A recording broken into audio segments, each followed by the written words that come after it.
اولاد رسول سید محمود مدانی دامت برکاتہم اولاد رسول سید محمود مدانی دامت برکاتہم. نعرہ تکبیر بھائی نعرہ تکبیر فدائے ملت زندہ باد اولاد رسول আগমন نعرہ تکبیر. الحمد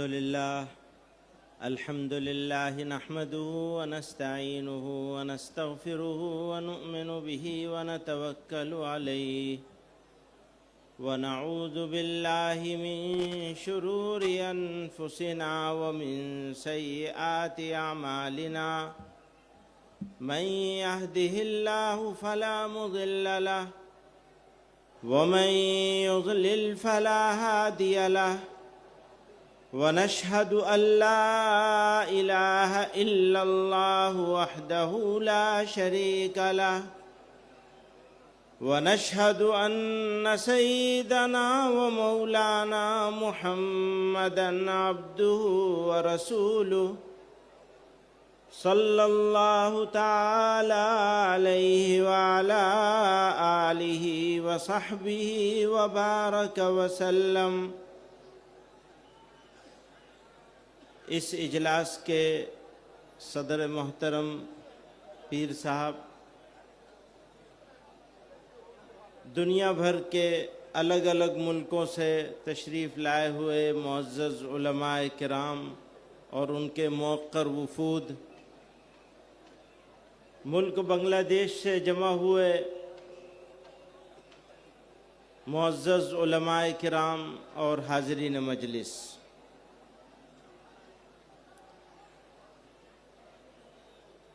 دنیا میں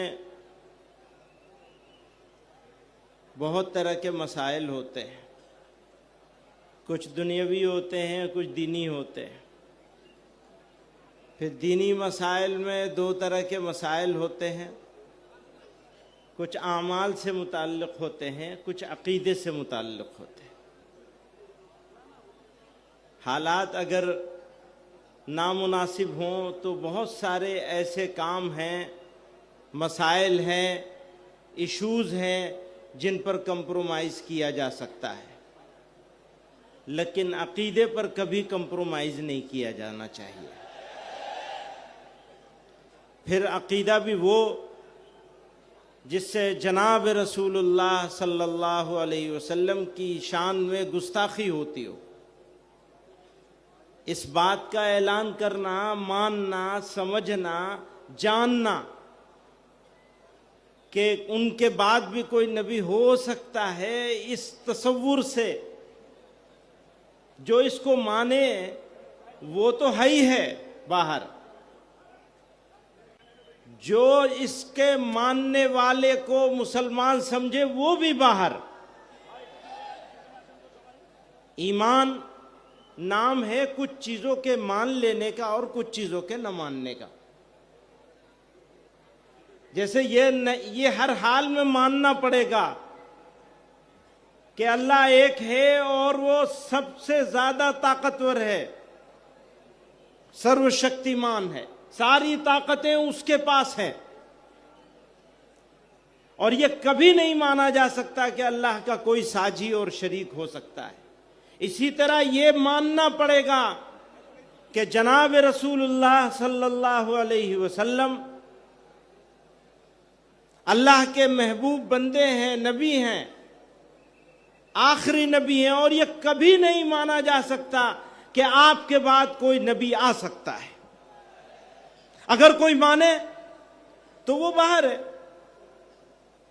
اور جو باہر ہے اس باہر والے کو اندر ماننے والا بھی باہر ہے.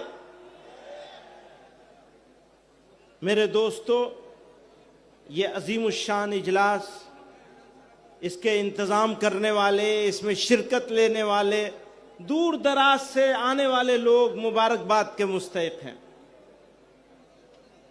میں اپنے کسی اور پروگرام میں تھا، یہاں چلا آیا کہ ہمیں یہ یقین ہے اس بات کا کہ اس تحریک سے جو جڑے گا انشاءاللہ اس نے اپنی بخشش کا سامان کر لیا۔ اگر بخشش کا سامان کرنا ہے تو ایک جلسے سے کام نہیں ہوگا، آپ کو لوگوں کو واقف کرانا پڑے گا۔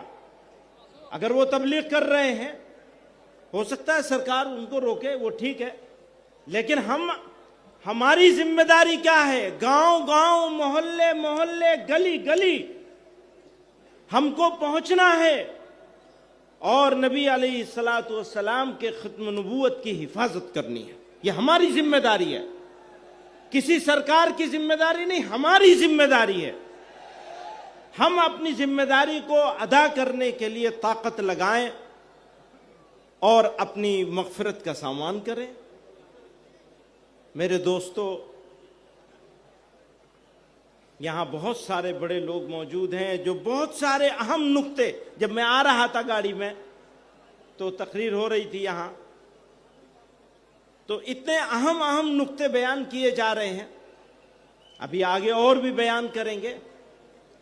بہت سارے اکابر بزرگ یہاں موجود ہیں، علماء موجود ہیں۔ اللہ تعالیٰ آپ کے ہمارے سب کے جمع ہونے کو قبول فرمائے اور ہمارا نام بھی ختم نبوت کے خادموں میں، خادموں کے جوتوں کی دھول میں لکھ لے تو ہمارا کام ہو جائے گا۔ وآخر دعوانا ان الحمد للہ۔